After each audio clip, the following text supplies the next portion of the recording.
that there is something about our people, about being African. It is in our music, it is in our poetry, it is in our point work, it is in our dance. It is in our everyday common practice of greeting each other on the streets because none is a stranger. It is in this recognition, the smile on the face of the poorest person, because poverty is not a condemnation to lacking joy.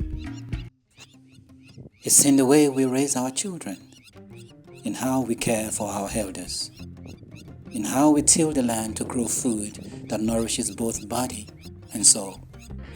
It lives in the reverence we show to our rivers, forests, wildlife, and the vastness of nature, each whispering stories from a distant past.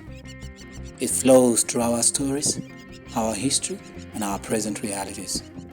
It is the light that makes us Africans. This ability to harness strength even where we live in the midst of great weakness is the thing that will make this continent great.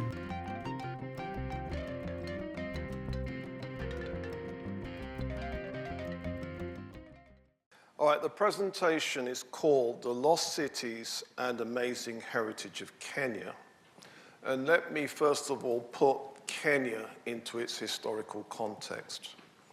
The Kenyan coast heritage was part of what the scholars call the Swahili Confederation.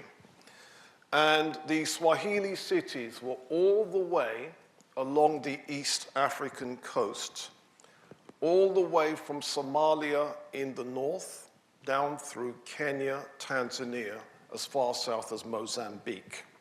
The main cities were Mogadishu on the coast of Somalia. By the way, that usually surprises Somalis to know that their history is in fact connected to Swahili history. Malindi and Mombasa on the coast of Kenya. Mafia and Kilwa off the coast of Tanzania. Sofala off the coast of Mozambique. And Sinna, Mozambique inland.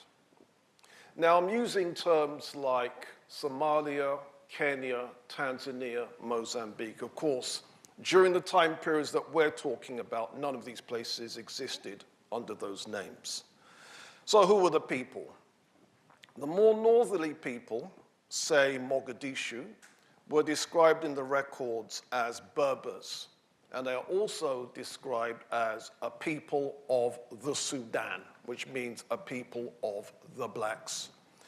And then the more southerly people, say Kenya and further south, were called Zenj.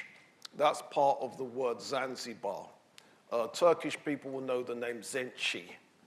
Zenj, they are described as extremely black in complexion with tattoo marks cut into their faces. So you either have a black population or an extremely black population. Because of a traveler who visited the coast, Ibn Battuta, we now have another name as well, Sawahil or Swahili. Simply means the coast, those people living on the coast. So essentially, we are looking at a Bantu civilization. Bantu is a group of language families. Language groups will include things like Swahili, Zulu, Shona, Kikongo. It's one of that group. But the civilization was cosmopolitan. So they would then be joined by people from Arabia, joined by people from Persia, and most importantly, joined by people from India. And if you visit the East African coast, that Indian presence is still quite significant. Okay, so what type of civilization are we talking about? That's a British colonial era postcard of the city of Lamu. Lamu is kind of Kenya, but it's off the coast. And if it wasn't for the availability of boat transport, you can't actually get to it. So it's kind of isolated. And a close-up view, you can see multi-story buildings and that kind of thing. So I decided that perhaps I should take a look. So I visited the Lamu Museum, and I took photographs. And the museum itself is a Lamu house that has been turned into a museum space, and the kind of decorative walls. Are we enjoying that? The kind of exquisite designs, the absolutely wonderful. And in the museum, what they had were, among other things, reconstructed pieces, which was then, you could put that into a medieval context. So the idea then was to, a lot of artifacts from that period, they have survived, but they're in bad shape. In other words, if you were to put them in a display, what are we really looking at? Now, an archaeologist would know. So they made the decisions in the Kenyan museums to show reconstructions. And so reconstructed pieces of kitchenware from the Lamu Museum. So this is the kind of kitchenware that would go with the medieval heritage. Vermicelli maker, yes, vermicelli, spaghetti. Then you have some other artifacts. So this is the kind of thing that you could imagine in a medieval East African kitchen. Then they had reconstructed coffee vases and rosewater containers, and these are taken from the Lamu museums and the Malindi museums. What was really interesting was the reconstructed bedroom goods from the Getty Interpretation Center and the Lamu Museum, because these are goods. There's a continuity. In the Kenyan museums that I stayed at, they had furniture that was just like this. So there's a clear continuity from medieval times to now. And for those people that have been to the British Museum, there is a Zanzibari chair, and it looks quite similar to what we see up there with its ivory inlay and that kind of thing. So clearly, the impression is given of a sophisticated civilization. And that led to the question, but surely Africans could not have built these cities. And believing this, British archaeologist James Kirkman deceived a generation of scholars. And so the result then is those of us telling the history have to kick against James Kirkman's material.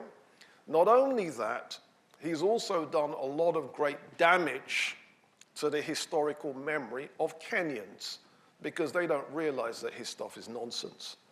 But the nonsense had a major, major impact. And the result was Kirkman misled historians into the error that East African culture was partly, if not entirely, Arab or Persian. And if you speak to people from Kenya, speaking to my guides, taking me around the ruins, nearly all of them believe that.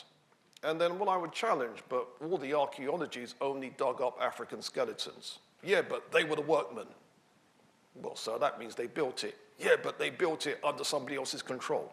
Where's the somebody else's control skeletons? Do you see? And this is because of James Kirkman. Now, the other piece of evidence that people use is the Swahili language today does indeed have a number of Arabic words mixed up in it, and quite a lot of Arabic words. And this was at one time argued that this demonstrates an important Arab element in the formation of Swahili culture. And ordinarily, linguistics is a powerful tool, and we could use linguistics in this way. However, Dr. John Sutton of the British Institute of East Africa, this is what he says. What is less well understood, however, is that the bulk of these borrowings are not ancient in Swahili, but belong to the last 200 years or so, the period of the new Arabs and the Zanzibari state. So the history and the heritage we're talking about is not the last 200 years. We're talking the periods before that, before the Arab borrowings made their way into Swahili. Now, in the 18th century, well after the great East African culture had declined, Arab sultans did in fact control East Africa. They controlled it from Zanzibar. It became a slave trading zone, etc., etc., etc. But the Golden Age is well before that. So what does the archaeology really say? English archaeologist Dr. Mark Horton was a prominent scholar of Swahili antiquities, and his excavations have shown that the very earliest mosques on the East African coast date from the 8th century AD. They were flimsy, timber-thatched buildings and were much like temporary mosques built even now from time to time by East Africans. Swahili fishermen build fishing villages, including a mosque, to serve them only during the fishing seasons. And they're flimsy, they're timber-thatched. The wooden mosques excavated by Dr. Horton indicate that the first Muslims on the coast were Africans, not Arabs. From there, the Africans evolved mud and timber mosques, which were much larger. And finally, they progressed to building stone-built mosques. All right, now, the graveyards and mosques were the focal points around which the East African cities grew. And in Gedi, we can see here one of the tombs, photograph taken from the front and from the side. I have a policy that if I take photographs of monuments, you have to have somebody in it, so that this way we've got some idea of scale. Does that make sense? Now, here we have a tomb, and we have a date on it. It's an Islamic date, but when you translate it into a Christian era date, it becomes 1399. And the burials are grand. Since the East African coast has around 50 sets of pillar tombs, scholars deduced that perhaps 50 cities and towns flourished along the East African coast from Somalia to Mozambique. However, more recently, a South African architect, Dr. Peter Garlake, has released a number 400 settlements along the East African coast. Here we have a tomb, and they call it the Tomb of the Fluted Pillar. And again, this is at a site called Gedi.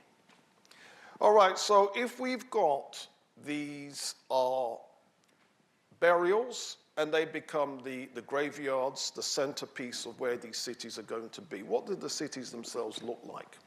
Right, did I mention Mogadishu? Did I mention Mogadishu? All right, it's an example of one of those East African cities. And as you can see from the photograph, the old part of Mogadishu, you've got 3- and 4-story houses.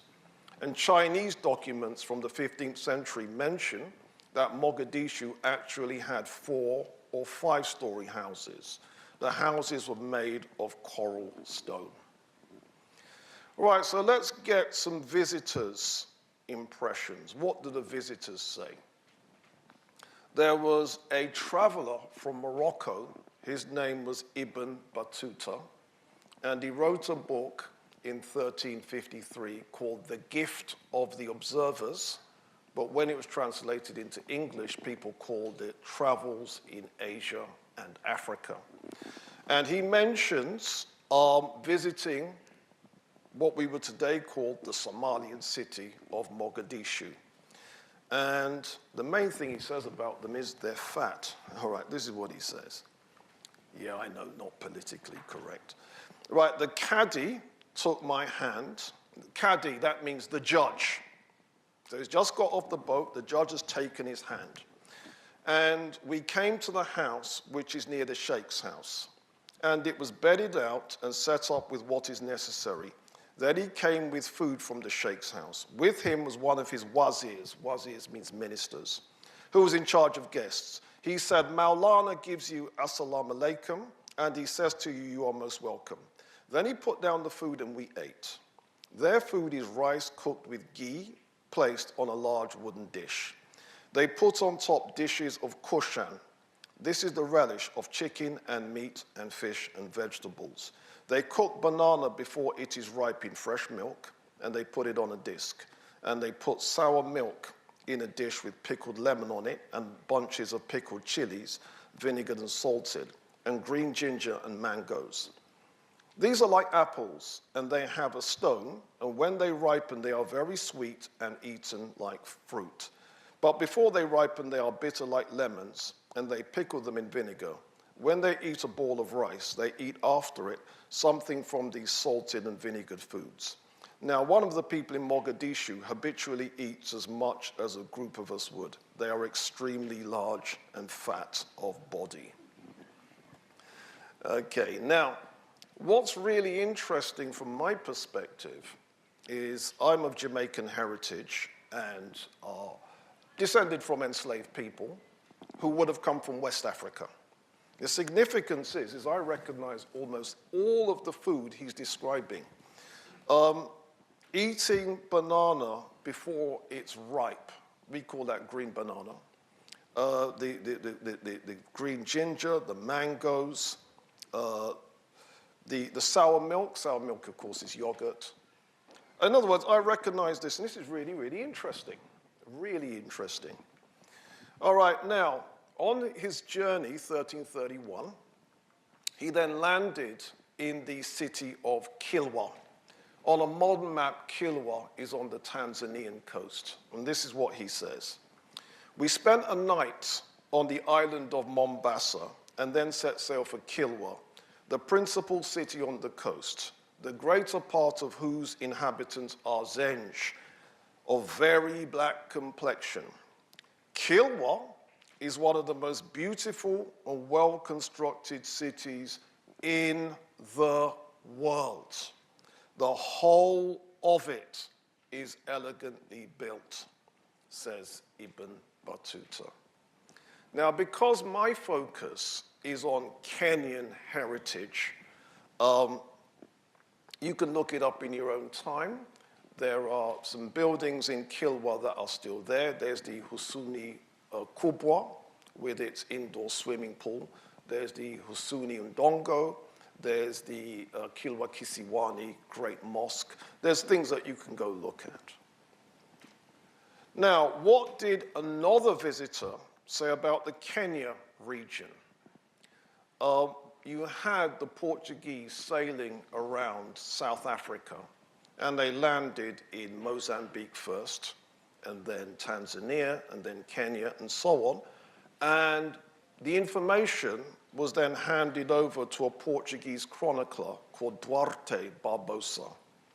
And when he published in 1517, he said, Mombasa was apparently a very fair place, with lofty stone and mortar houses, well aligned in streets after the fashion of Kilwa.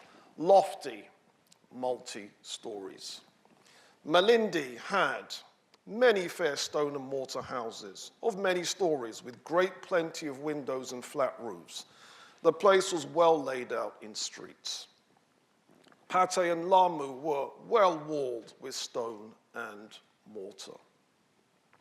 So we get a very positive kind of impression from what the sources have to say. So my visit then was to look at, well, what was there. So Gedi is located about 10 miles south of the present Malindi and far from the coast. It being far from the coast is important to this discussion. Yes, it's within walking distance of the coast, but it's a long walk. And the name Gedi is said to be a corruption of Gede, a Gala word meaning precious. The Gala are people coming from elsewhere in Africa, possibly the Ethiopia region.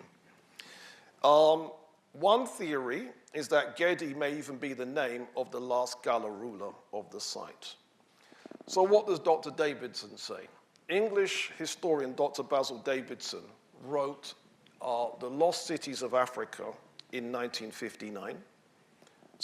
Old Africa Rediscovered in 1959. American title was Lost Cities of Africa. And he identifies Gedi as the Malindi of the medieval maps and documents. If he's correct, the city must have been very much larger than the 45 acres enclosed by the wall traced by James Kirkman. or the 70 acres claimed by the Getty Interpretation Center.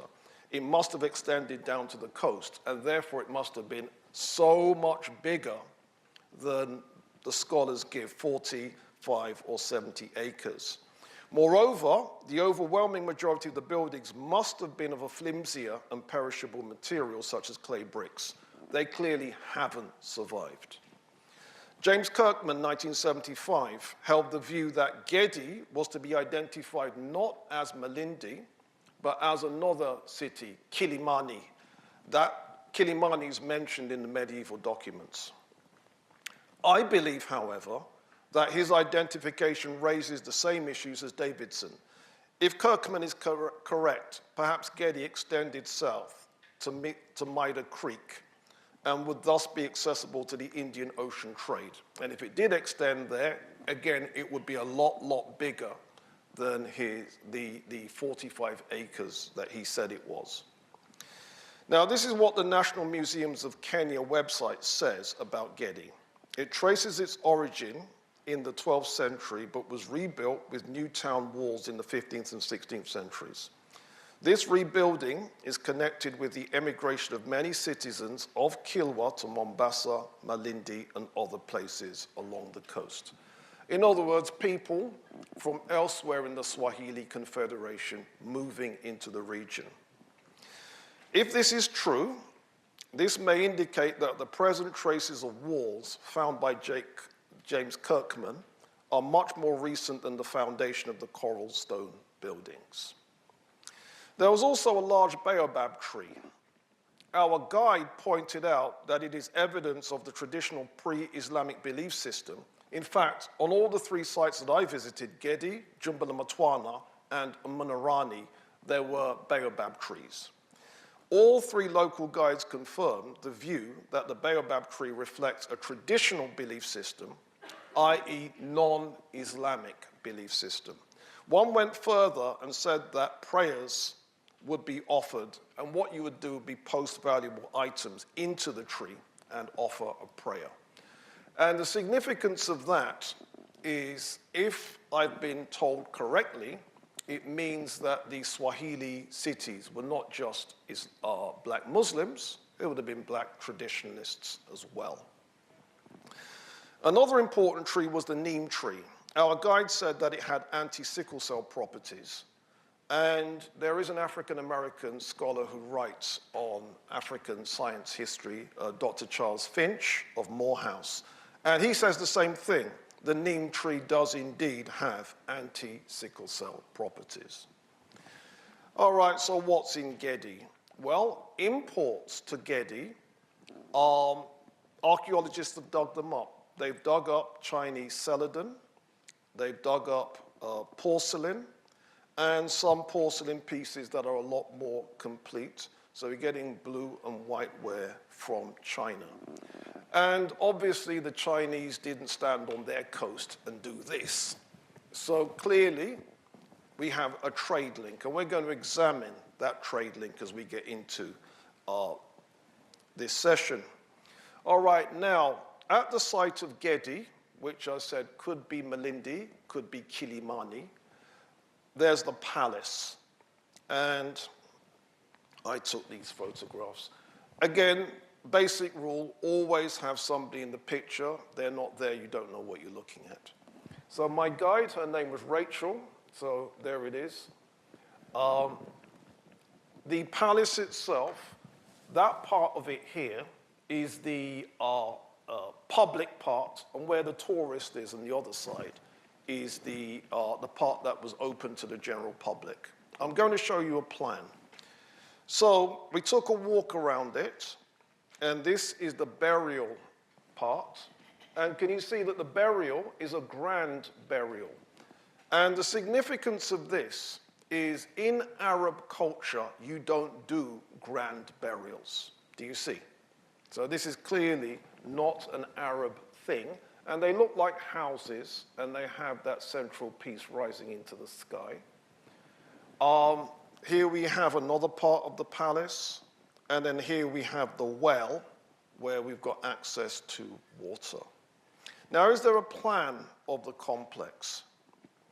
James Kirkman published a plan, and you can see 54 rooms, plus 11 courtyards, plus 7 burial areas, plus 6 double cubicle toilets. All right, so a lot of people are thinking, toilets? Okay, so this is a travel guide to Kenya. I know what you're thinking, Robin, I can't see it, so I'm ready for you all. Right, the buildings were constructed of coral rag, coral lime and earth, and some have pictures incised into the plaster finish of their walls, though many of these have deteriorated in recent years. The toilet facilities in the houses are particularly impressive, generally in a double cubicle style, with a squat toilet in one and a washstand in the other where a bowl would have been used. Fancier versions even have double wash basins with a bidet between them, says rough guide. All right, Gedi, the Great Mosque. The Great Mosque is a very impressive building, very largely intact, as you can see. And there's my guide on the corner. One of the doorways, and you can see the mihrab, as you can see from that. And here we've got an image of my guide standing right next to the mihrab. So we've got the Great Mosque. It's believed that its roof was wooden, and inside you've got square columns that would have held them up. Then we've got the Mosque of the Three Isles. That misspelling wasn't me. If you go to the site, that's how they spell it. And you can see here the water well, the mihrab. Now, you can see that a lot of the building has completely disappeared. But the fact that we have 2 columns, and then you'd have 3 aisles on either side, that's presumably how it got the name, the Mosque of the Three Isles. All right, the time period of what we're looking at here is somewhere around the 13th century. This is the kind of time period. All right, so this is one of the houses in Gedi. And the reason I'm showing you this is the narrow walkways. And those narrow walkways would have been for donkey traffic. And then along those narrow walkways, there would have been the drains. Then we have another building called the House of the Cistern. And no one seems to know whether or not that functioned as some kind of pool, possibly even swimming pool. But if that's true, presumably that part would have been a lot deeper than it actually is. But many people have theorized that. Then you've got the House of the Dao. Now, in some of the history books, this building has been mispresented. It's been presented as the Great Mosque. No, it's the House of the Dao. And it was quite an interesting building to walk around. And again, I made sure that my guide was in the pictures so that we've got some idea of what you're looking at. So how did the House of the Dao get the name? It's because of that piece of graffito. Can you see that? And can you see that that graffito is indeed a Dao? So the question now is, well, what role did Daos play in East African history? Now let's examine what's in Fort Jesus Museum in Mombasa. They have this, and that is graffito they believe was done by Portuguese people. And you can see African dhows and some more dhows, and you can see Portuguese ships as well. And it shows that those ships mingled on the Indian Ocean. Also, the museums in Kenya have reconstructed dhows. And there's one of those reconstructed dhows. And you find it's not just dhows, there's multiple types of East African ships that they've got reconstructed. You can see 2 or 3 behind the main one here. So that raised the question, African ships on the Indian Ocean? Yes. These ships could carry 70 tons burden, and these East African ships were on the Indian Ocean, and we know that they go back at least 2,000 years because they're mentioned in a 2,000-year-old book. There was a guidebook that some Greeks had written called The Periplus of the Eritrean Sea, and it mentions that East Africa had sown boats, and it's believed it's the same ones. And what it also means is that many scholars have theorized that East Africa is actually the place of origin of what is today called the Tao. So the Indian Ocean trade. The seasonal monsoon winds shape the trading patterns between East Africa and Asia. In April, the southwest monsoon starts, and it will blow from southwest to northeast. By June or July, it created a strong northerly current that flows up the Somali coast towards India. And once people had got to Oman or India or wherever in the Far East, they would stay there for 6 months. And they would wait for the northeast monsoon, which started in November, and it reached its full strength in January, and it blew from India and the Persian Gulf towards East Africa. And so, if you were an East African mariner, you would be spending 6 months of your year in the East. Does that make sense? And if you were a mariner from Oman, India, those kind of places, you'd be spending 6 months in East Africa. And consequently, ideas and cultural artifacts spread between the two. And an example of this is scholars don't know whether the typical East African front door is East African or Indian. In India, there's something called Gujarat style, and the Gujarat style looks just like East African. And we truly don't know who got it from whom. And it's because of this 6-month stopover. So what were the trading products? The Zenj had a trade in ivory with India and China with the traffic passing through Oman. The ivory was used to make the handles of daggers in India and royal chairs in China. It was also used to make chess pieces. They were skilled workers in metal. Now, what was this metal? It was in 1978 that the scholars found out what that metal was. They also exported ambergris, which is a perfume, and rhino horn. Let that one sink in.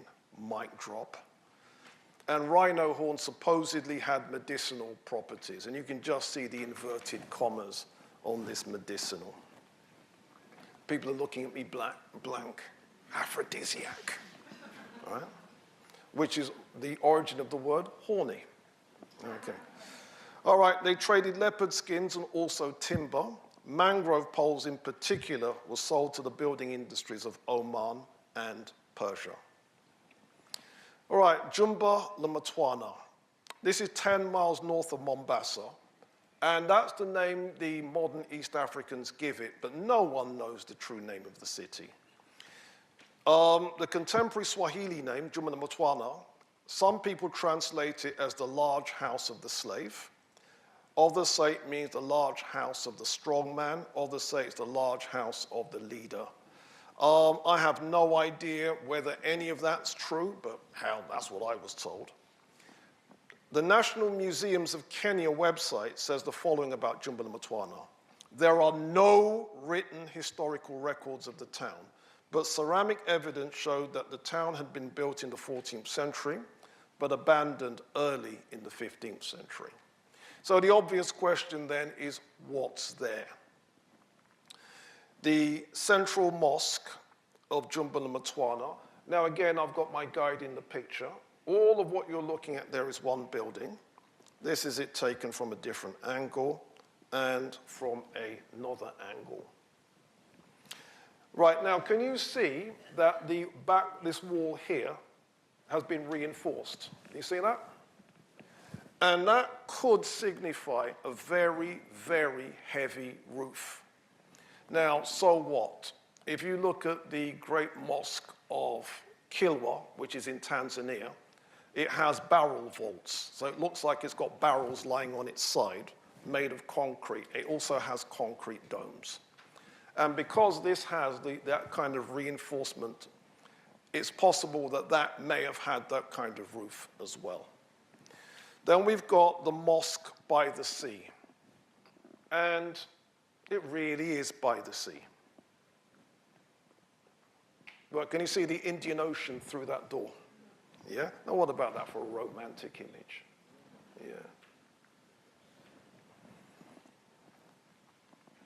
Right, there's an unknown building. The scholars are not sure what it was or what it was used for, but it was grand and impressive.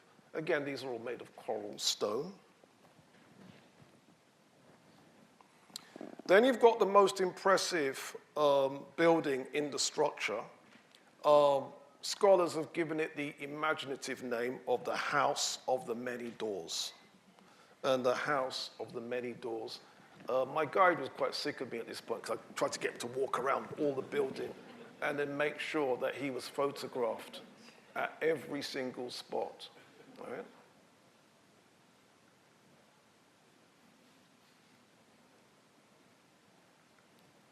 Now, what's really amazing to me, though, in visiting these places is, to my knowledge, none of these images are in any of the books.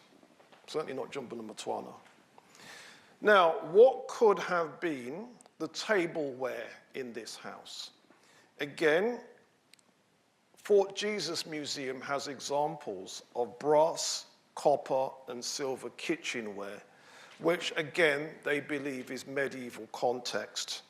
And they believe that this type of kitchenware would have been the kind of thing that you would have seen in the house of the many doors.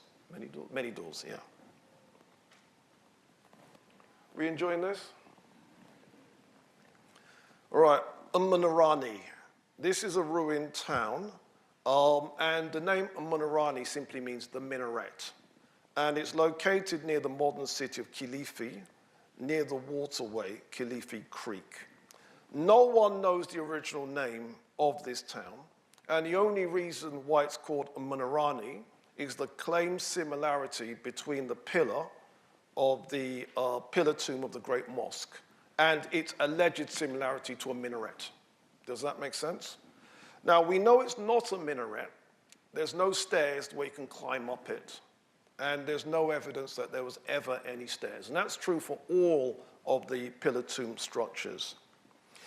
However, it must be pointed out that the pillar looks slightly more like a minaret, or perhaps less unlike a minaret than the pillars elsewhere, but they're still not minarets. The Getty Museum houses one artifact from Umunarani, and it's a 16th century artifact described as toilet instruments. And those toilet instruments could well be a fragment from a pair of tweezers. All right, the National Museums of Kenya website, this is what they say about Umunarani. The site was first occupied in the early 14th century, but the first mosque, the Great Mosque, was not built until AD 1425. Enlargements were undertaken soon thereafter, followed by major reconstruction efforts later in the 15th century. Following the collapse of the earlier building, close to the first mosque is a smaller mosque, which prior to its construction, a much similar but smaller mosque existed at its location. The foundation of its mihrab may still be seen east of the present mihrab. The original mosque was built around 1475, while the later mosque in about 1500. This is evident by the presence of a Portuguese dish in the system, thus indicating that the final alterations to the mosques were probably not completed until the 16th century. Umunarani was eventually destroyed by the Gala. These are people coming in from Ethiopia. In the early 17th century, and archaeological evidence seems to confirm this. All right, so let's take a look. All right, the Great Mosque. Now, my taxi driver is the person posing in this particular case. And again, if he wasn't there, you don't know what you're looking at. And walking around the site, you can see that there's actually two halled areas. One theory is that this halled area here to the side is a madrasa, roughly speaking, college.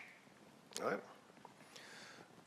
You can see here the mihrab area, the water well, the mihrab, and then when we blow this up, right, I don't know if you can see that there's a band with Celtic knot designs. Obviously, we're assuming the Celts didn't have an impact here, but I don't rule anything in, I don't rule anything out. Okay, so what's the pillar from which this place gets its name? There's the pillar. But this is my guide who took me around this place. Can you see that there's no way that you can actually climb up that? There's no staircase. So it's clearly not a minaret.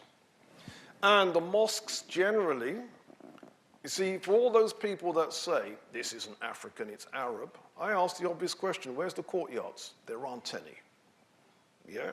The central dome, there aren't any. And then the four minarets around the outside, there aren't any. This is a completely different architectural style. Then you have Munarani, the small mosque, and I'm going to show you around that. That bit there is the water tank. The water tank from a different angle. Wasn't that an excellent photograph? Are you feeling that? Isn't that publishable?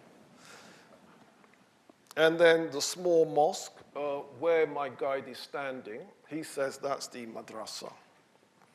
And then you have a very interesting monument called the Tomb, and that square area, if we blow it up, isn't that exquisite? Isn't that exquisite? Yeah. All right, I mentioned Duarte Barbosa. Did he describe the people? He said, the Moors of Sofala. Moors simply means black folks. The black folks of Sofala clothe themselves from the waist down with cotton and silk cloths, and other cloths they wear over their shoulders like capes and turbans on their heads. Some wear small caps dyed in grain, in checkers, and other woolen cloths in many tints, also camlets and other silks. So that's Sofala, Mozambique. By the time we get the report coming out of Kilwa, the levels of luxury reached was astonishing. They are finely clad in many rich garments of gold and silk and cotton, and the women as well, also with much gold and silver chains and bracelets, which they wear on their legs and arms, and many jeweled earrings in their ears. And then the people from the island cities of Pemba, Mafia, and Zanzibar dressed in the same style as described for Kilwa, with the same associated opulence. Now, Pemba, on a modern map, is the coast of Kenya. All right, now, remember the description of the Moors of Sofala, Mozambique, because that's important. You see, when I visited our Fort Jesus Museum, they had the traditional dress of a Bantu-speaking East African group called the Mijikenda. And those are the Mijikenda and how they're dressed. Now, doesn't that sound just like the description? And the significance of that is this. Scholars now think the people who became the Swahili were originally the Mijikenda. So Mijikenda speakers got to the coast. A coastal culture developed. A lot of people became Muslims, some continued traditional African religions. They developed a new identity as Swahilis, do you see? And then you've got the Mijikendas that didn't, that stayed inland. But essentially it's Mijikenda culture. Now, what else was depicted in the Fort Jesus Museum? Right, can you see that's a blacksmith? And can we put him into a context? Did I mention that a certain trading product was discovered in 1978, what it was? And it was some type of iron. It was actually steel. In 1978, 13 ancient iron and steel furnaces were discovered in Tanzania, And these East African smelters made the finest steel produced anywhere in the world between 500 AD and 1850 AD. And it's only after 1850 that their steel technology was surpassed. Did you know East Africans minted their own coins of copper and silver? Did we know this? There's one of them. These coins were issued in the 11th century. They had rhyming couplets on them, praising the king and praising God. And where have these coins been discovered?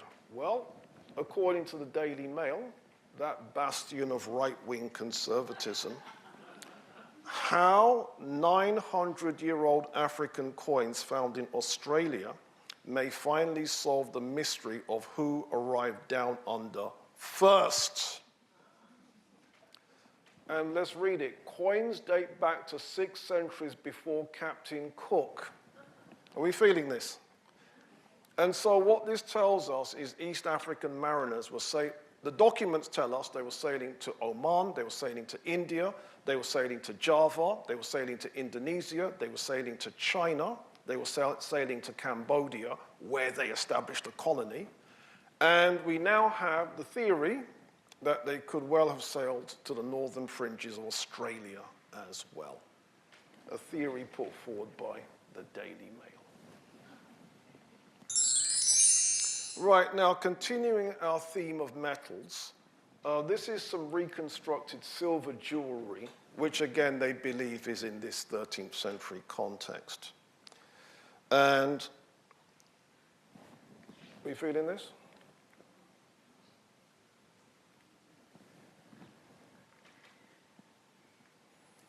Right, now can you see that they've got the silver bracelets and armbands, and then they've got the local name in Swahili. And the fact that it has a local name in Swahili means it's not an imported concept. You know, if you import someone's concept, you keep their name. So, you know, like, for example, the English word bungalow isn't an English word. Yeah? So, consequently, if you've got an indigenous name for it, it's not an imported concept. We ready for this? Left-hand corner, please. Silver handbag. We enjoying that? Okay, the Portuguese role in Africa. Early in the 16th century, the Portuguese sent their fleets and armies into this region. Dr. Basil Davidson explained this unfortunate episode. It was at Mozambique during his first voyage that da Gama exchanged the first shots. Back again on the coast in 1502, this time with a score of ships from home. Da Gama threatens to burn Kilwa unless its ruler will acknowledge the supremacy of the King of Portugal and pay him yearly tribute in gold. Ravazio does the same thing at Zanzibar and Brava. Meeting resistance, Almeida storms Kilwa and Mombasa, burning and destroying. Saldanha ravages Berbera, Juarez destroys Zayla, Da Cunha attacks Brava. So by the time we get to the 16th century, a lot of the East African cities are now up in smoke. So some things to remember about Kenya. Again, I was in the Lamu Museum, which remember is a house that's been converted. Now, this particular photograph was difficult to take because if I had to step back to get a bigger picture, I'd be outside the door. Right, now can you see the left-hand side, which is the corner of a bath? And this side here, what looks like a mihrab, it's actually the toilet. Right? And just to show you how they would have the bath and the toilet together, this is a plan of the house of the Cowries. Kirkman says 14th century. He's probably wrong. This is probably 11th century. But can you see that you've got the bath and the toilet right next to each other? And this is typical Swahili layout. And finally, something to remember East Africa by. That appears to be a water fountain.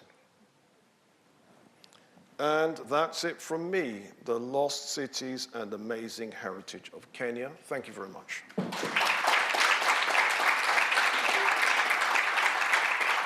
What caused the downfall of these great palaces? Or what could have caused the downfall of these great palaces? According to Basil Davidson, not only did the Portuguese set these places on fire, they also seized control of the Indian Ocean trade. And when you don't have the money for upkeep, because you're assuming that wealth will be coming in, and once that's interrupted, you have what's there, and if things fall apart, you can't rebuild and that kind of thing. And then gradually, more and more poverty starts to ensue. You can't keep up stuff. If it starts falling down, you can't rebuild it, that kind of thing.